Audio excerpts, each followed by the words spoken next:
Come in. Welcome. I'm E.G. Marshall. And at midnight, according to the old chronicles, there would be a convocation of sorcerers, devils, demons, goblins, and ghouls, and they would thereupon proceed to hold an orgy in a manner and fashion too sinful even to contemplate.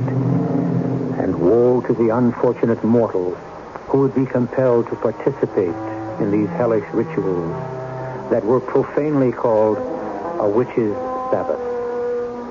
A witch's Sabbath. You say it's superstition, an old wives' tale, a throwback to a more innocent era.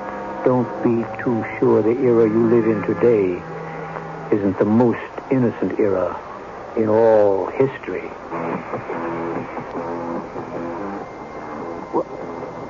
What is this? Where am I?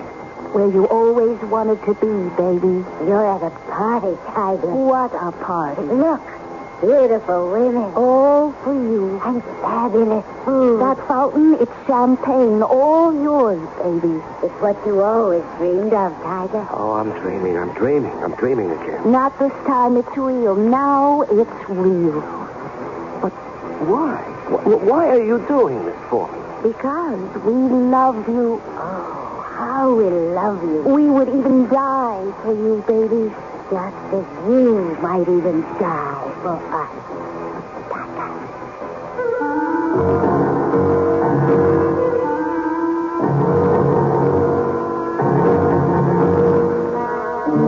Our mystery drama, Witch's Sabbath, was written especially for the Mystery Theater by Sam Dan and stars Larry Haynes. A kind of amused contempt for the superstitions of our ancestors.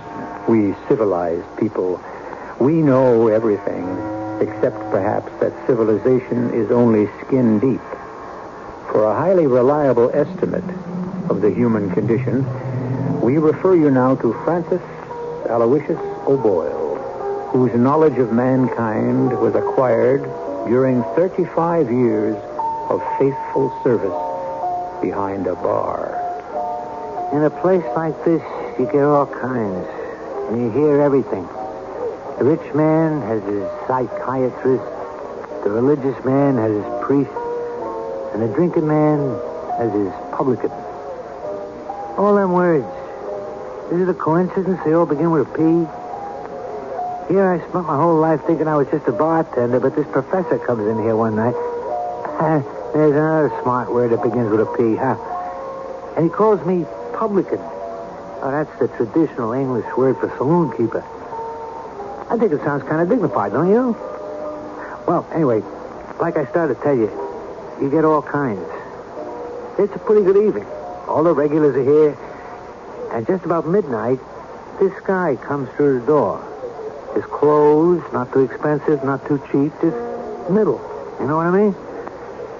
The only thing is, he's got a very scared look on his face. So I say to him, what do you have? And he answers, What do you got? me? I got everything, pal. Name it. Well, I want a drink. Sure. What kind of drink? Now, please, I didn't come in here for an inquisition. I want a drink. Just pour me one, if you don't mind. So I reached for the nearest bottle and poured him a glass. He made a very, very sour face as he dragged it down. You could tell he didn't like it. Yet for a guy who didn't like it, he kept putting it away. So I said, don't you think you had enough? No. Well, he still seemed perfectly sober. It was just that he appeared to be more scared than ever. Now, in my business, you make it a rule, never start up with a customer. But this guy was so frightened that I felt I just had to break that rule, just this once. And I did. You okay? Yeah, I'm fine. The reason I'm asking, you don't look too good. You know something? You should mind your own business. You know something? I think you're right. Well, I forgot all about it until about 1:45 when I give everybody in the place the usual warning. All right, last call. Last call for what? I don't need a comedian in a joint this hour of the night. It's the last call for what do you think? Well, I'm not sure. You see, I don't frequent places like this as a rule. Well, what are you doing tonight? Slumming? No. please, I didn't mean it to sound that way.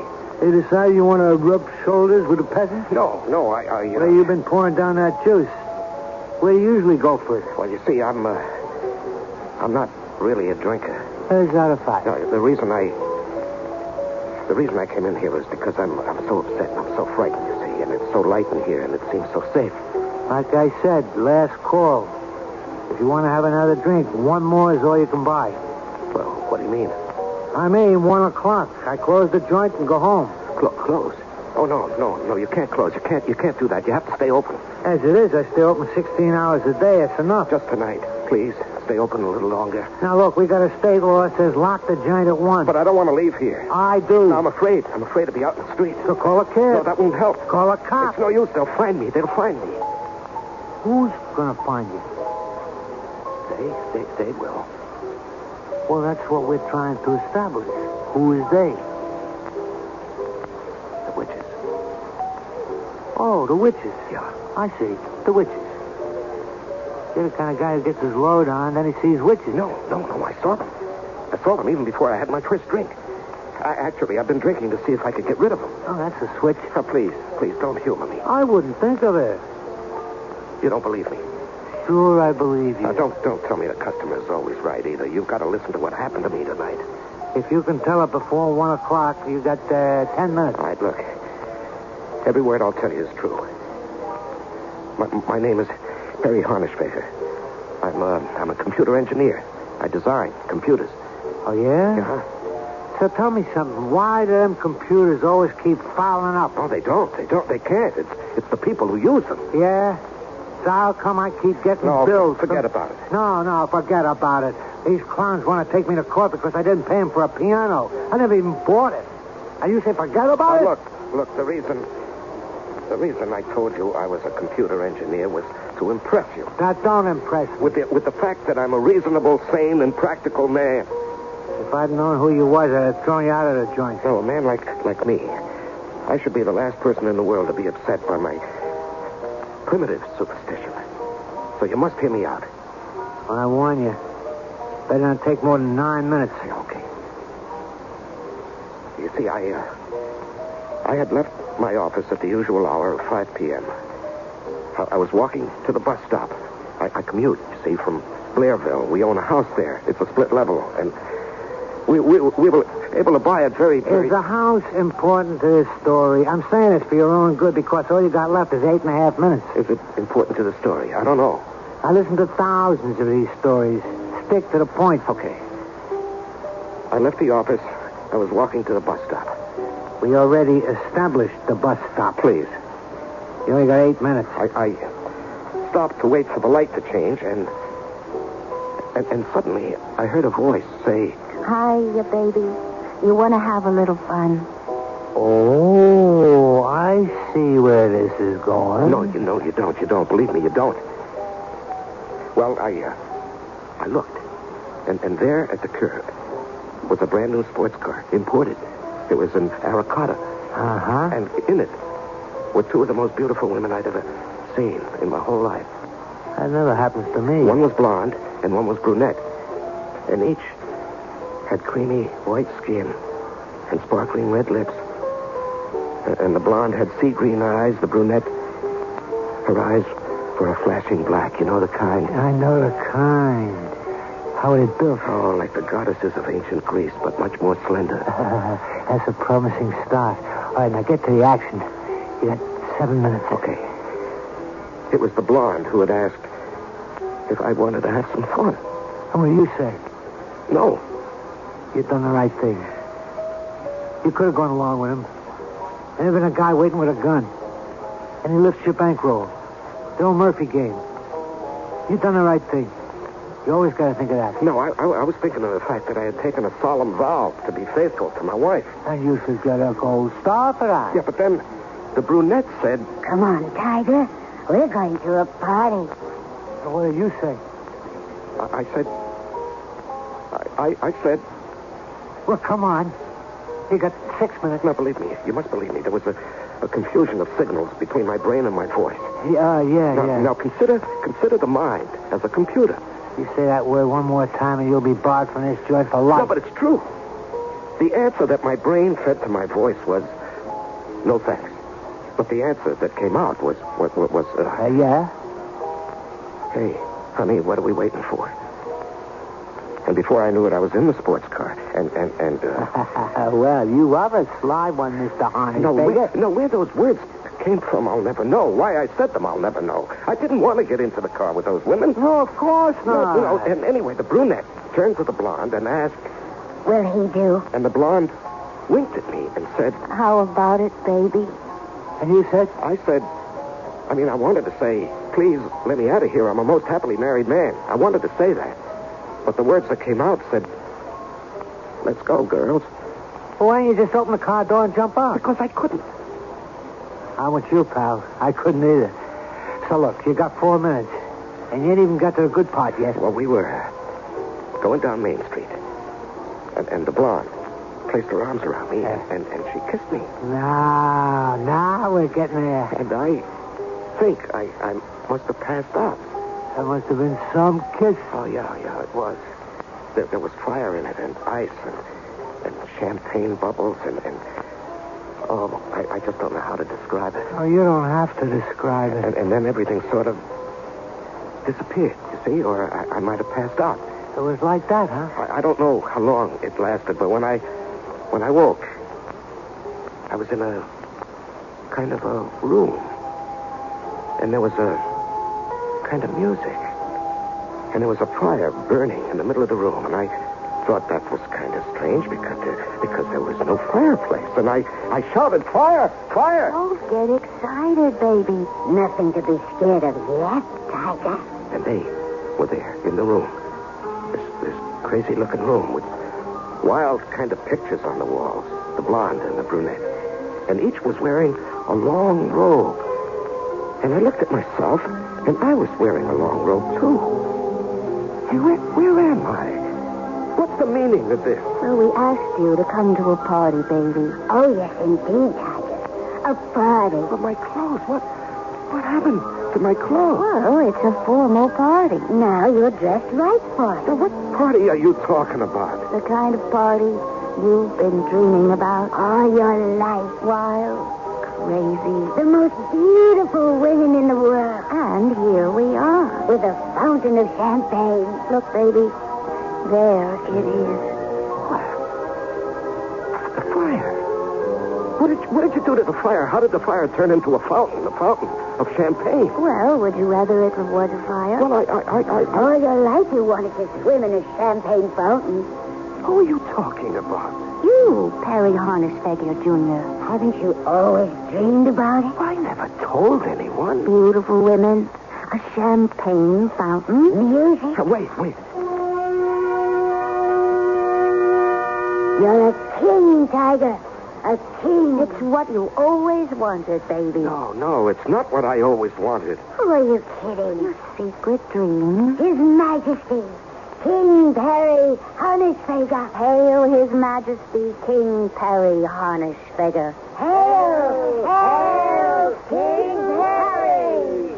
Tiger, your loyal subjects await your command. Look, please, tell me what this is. How did I get here? Oh, we invited you to a party. This is a party. But this fire that turns into a champagne fountain, this table with the most fantastic food, and the people, all these people, who are they? Well, they're your loyal subjects. You always wanted to be a king. Your secret desire. Every wish comes true tonight. Yes, but... But what? My wife is expecting me home. She'll worry. What do you care? Well, you want her to worry. No, that isn't true. That isn't... What was that? You made him angry. He? Who is he? But don't do it again. Who did I make angry? The prince. The prince? Who is he? The Prince of Darkness. The Prince of Darkness. Who spoke my name? What? Where did he come from? Who is this? This is the Tiger Prince. Yeah, the guest of honor for the party. He doesn't look like much to me. That's true. A meek little watery-blooded clerk, if you ask me. Well, that's what he looks like. But he's a tiger inside. A lover. A killer. Ruthless. Reckless. Fit to be the guest of honor. Then, let the party begin. Let the party begin. The lights. What's happening to the lights? It's getting dark in here. Who shall speak the invocation? That's you, baby. Recite the prayer, Tiger. What prayer? The Sabbath prayer. Let the Sabbath begin. Sabbath? I thought this was a party. Well, it is, baby. Say the Sabbath prayer. What kind of Sabbath? A witch's Sabbath. A witch's Sabbath. A Sabbath for witches.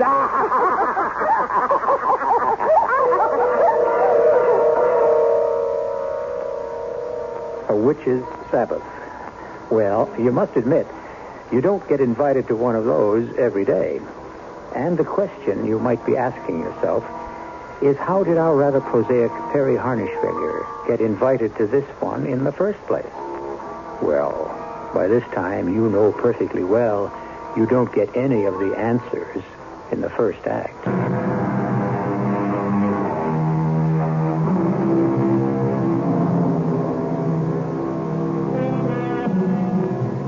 Now is the time for all good men to come to the aid of the party.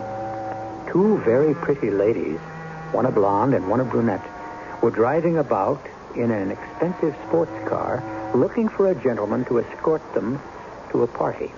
And gallant Perry Harnischfeger volunteered. Well, when he arrived, he discovered that the party had a kind of indefinable religious tinge to it. It was a Sabbath of sorts. Or to be exact, a witch's Sabbath. A witch's Sabbath? Oh, yes. These ladies are witches. Witches? But witches are what? It is all grown. Why? I am the prince. These are my handmaidens.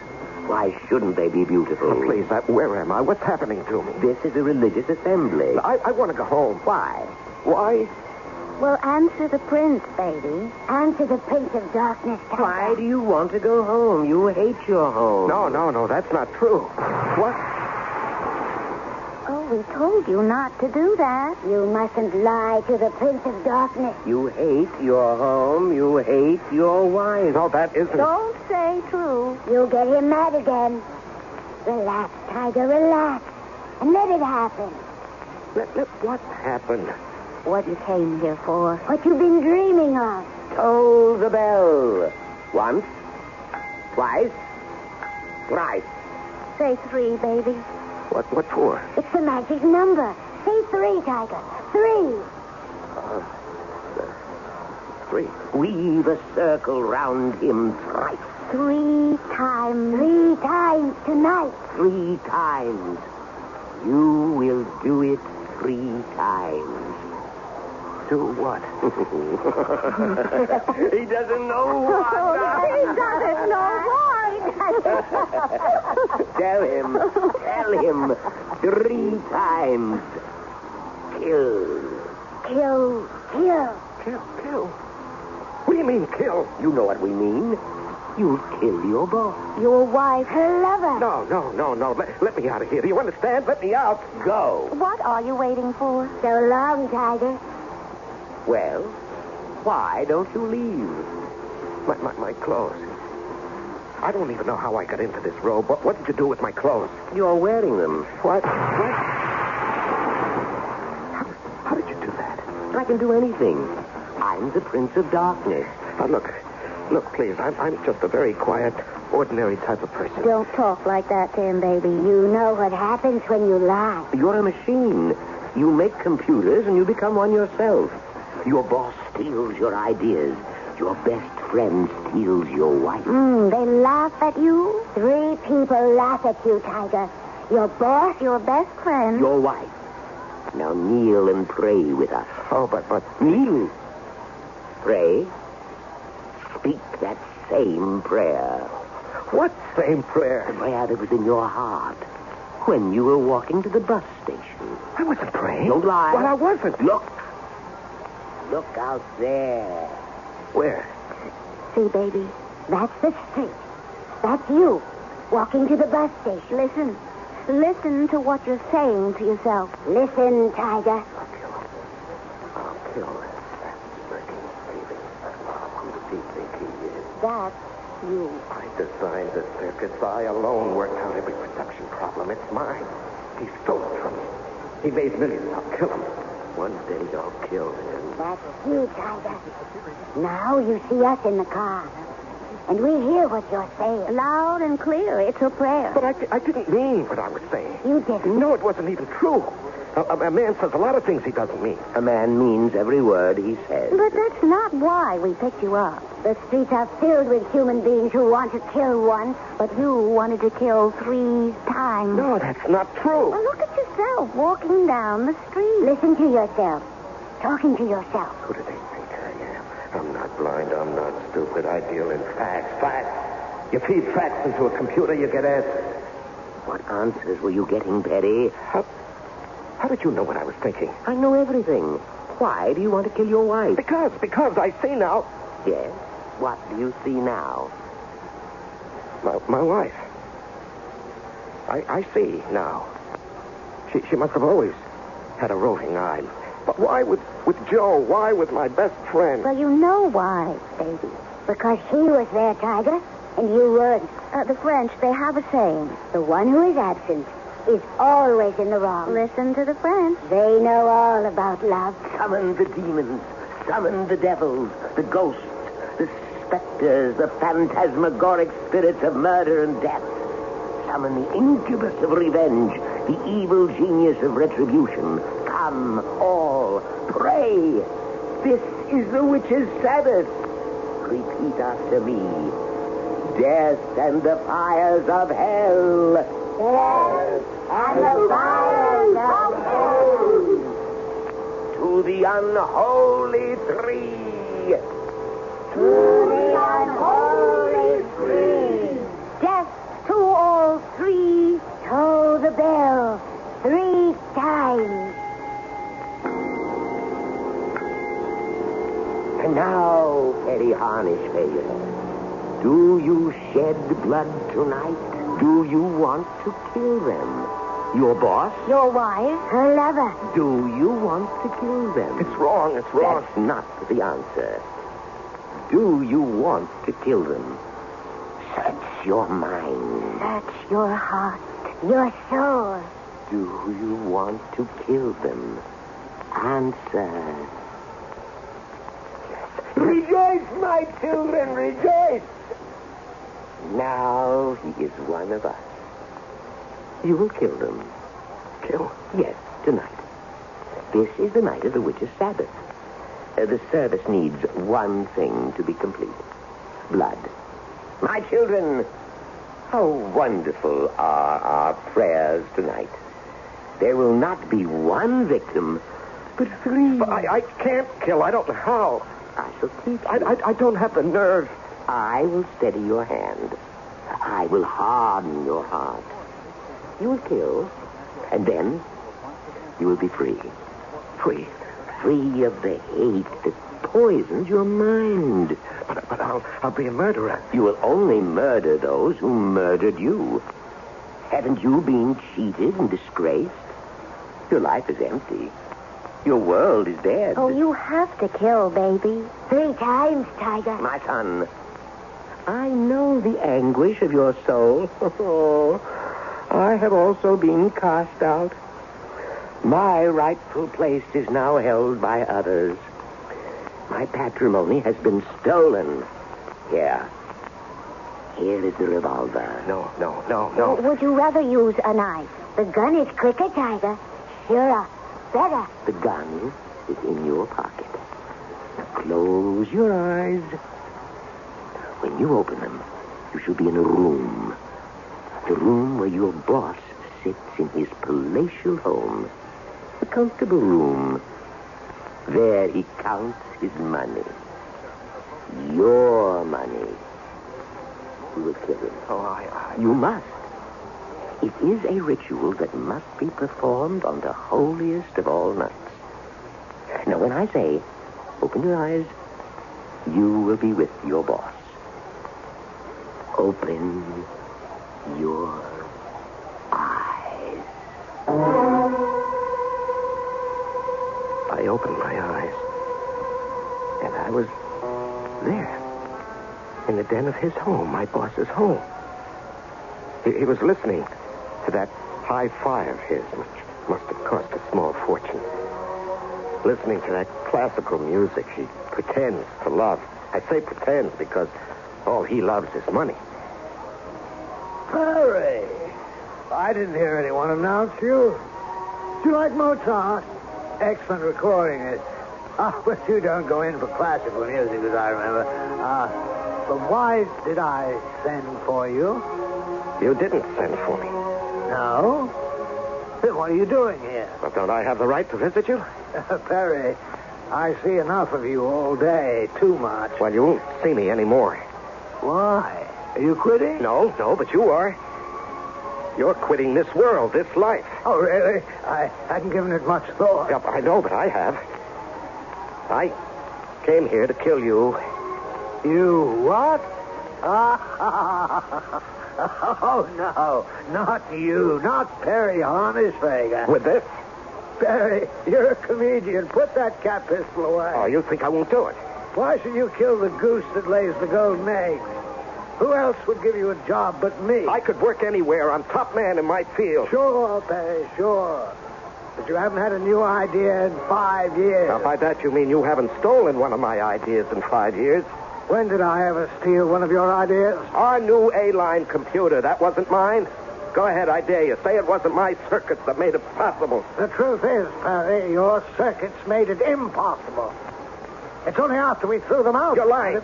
Come on, Perry, have a drink. You'll feel better. Who else could you ever work for?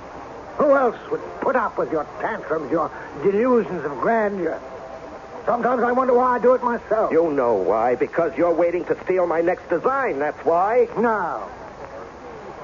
No, that's not why. It was for your mother's sake. Don't you mention my mother's name. I guess I must have been in love with your mother. I said don't mention her name.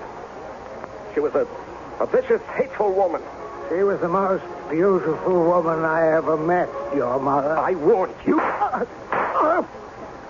Perry. Perry. What did you do?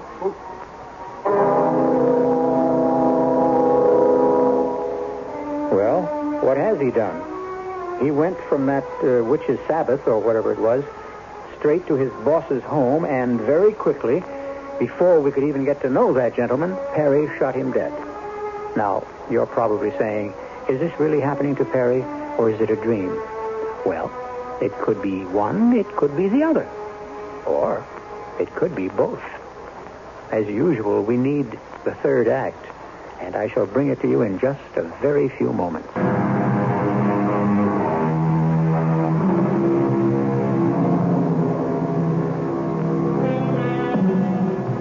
Perry Harnischfeger is telling a story to a rather cynical bartender in a saloon. Perry is almost milquetoast in appearance, speech, and manner. But that's on the outside. Inside, he seethes and boils and seems to be a potential volcano. It's the old story about books, covers, and judgments. So, before you form yours, listen. Now, what are you telling me? These two dames picked you up, took you to this hotel room. Well, I don't know. I don't know if it was a hotel room. It was more like a cavern. And you had this dream of all this stuff like the devils and witches. No, it wasn't a dream. They must have fed you one of them things like poison mushrooms or something. It gives you them wild nightmares. It wasn't a dream. You mean you actually killed your boss? No.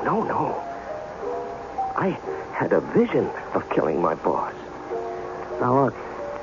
The only reason I'm listening to this is for those two dames, the blonde and the brunette. What happened with them? If they don't come back, then as far as I'm concerned, the story's over. No, they never left me, you see. They were with me all the time, even when I had the vision of killing my boss. Yeah? So what happened? I stood there, looking at his body on the floor, in this vision that I had. And I was holding the revolver. And the blonde stepped forward and removed the gun from my hand. I'll take that, baby. We have to reload it. The prince is very proud of you. The service can now continue. You brought us blood. Are you ready to go home? No, I don't want to go home. I don't feel it's my home any longer. It's because she shut you out of it. She He stole your home. A man's home is his castle. What right does another man have to live in your castle, Tiger? What right? Get your home back. Kill them. Oh, but... Look at him. Now on the floor, the man who robbed you of your standing as a scientist, the man who used to be your boss, you killed him.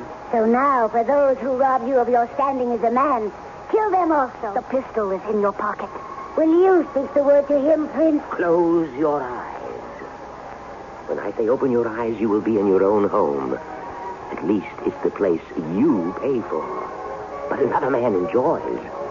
When I say open your eyes, you will be home. Kill them both. Open your eyes. So, Perry, I see you finally got home. And I see you're here as usual, Joe. Usual. I wish he'd come more often. Oh, you do? Why? Well, it beats being alone. Hey, Joe, why don't you get yourself a wife of your own? Why don't you mind your business, Perry? Oh, but this is my business. It's very much my business. It could very well be that Joe feels he doesn't need a wife of his own as long as he has mine. And just what is that supposed to mean? Now, Perry, I don't say like... anything, Joe. Don't even signify that kind of slander with a reply. Do you think I'm blind? Yes. You're also deaf and dumb. I know what's going on here. Well, then tell me. Are you kidding? Look, Perry, you have to work late at the He plant. doesn't have to. He wants to. Yes, that's right. And the next time I design a new circuit that's worth a fortune, I won't say a word about it. I'll just walk out and sell it. When did you ever design... What's the use? Are you saying I did not design the A-line computer? Oh, Perry, please. You need help. Yes, I know. What did you say? I said I know. I need help. You never said that before. Hey, darling, don't you see? That's half the battle to face yourself squarely, to admit you need help. But don't you agree, Joe? Yes, it's really true. We'll find you the best psychiatrist. I don't need a But psychiatrist. you just said you need help. I have the best help, the truest help, actually. The only real help there is. Religion. Religion? Oh, sure, why not? If belief helps you, it's the most wonderful thing in the world. Did you have a religious experience, Perry? Yes. I'm so happy for you. And you look so peaceful. What do you pray for? Death. What did you say? Death. You mustn't pray for your death. I'm not praying for my death. I'm praying for yours. For mine. And his. What are you doing, Perry? That's a gun. Yes. A .38 caliber Valentine Porter revolver. A highly accurate weapon. Now, Perry, don't do anything foolish. Oh, no. No, I intend to do something smart. Very smart. You don't want to kill me. But I do, Joe. I do. Why, Perry? Why? You know why. I don't. The two of you. Perry, we never did anything. You never even thought of it. Go ahead, tell me that. I bet you never even thought of it. Well? Yes, Perry, we thought of it. Oh, but... now we're getting Well, somewhere. we thought of it, but we decided we couldn't do it. And that's a lie. We're not made that way. Perry, you don't love me anymore, and I don't believe in divorce, so all three of us will have to go on being miserable forever. Oh, no, not all three of us. Not all three of us. Two of us will be dead. No, And Perry. the dead, as far as I know, are not miserable. Perry, please, stop. Think. And I won't be miserable. But you will, Perry. Oh, no, I've been commanded to do this. Command? The only command there is for a thing like this is thou shalt not kill. That's not my command. Perry, you can't. Oh, yes, I can. Because he has darkened my soul. He has hardened my heart. No. He has steadied my hand. For the love of heaven, Perry. Not heaven, Joe.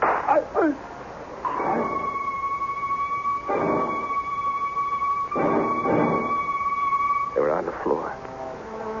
Dead. My wife and her lover, who had also been my best friend. I closed my eyes for a moment as if I couldn't believe what had happened.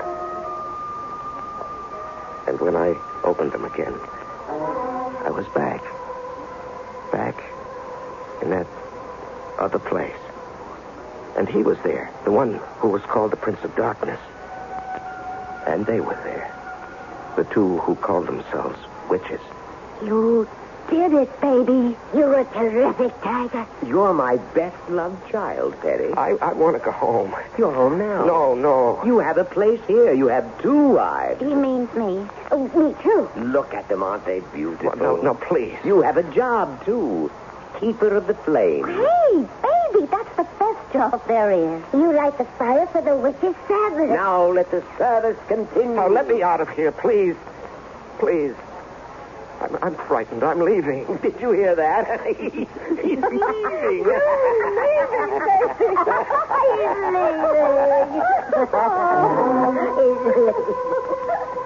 I ran from that place, and from the sound of the laughter, that terrible laughter. And I ran through the dark and deserted streets of the city. I didn't stop running until I saw a light. It was safe. Here.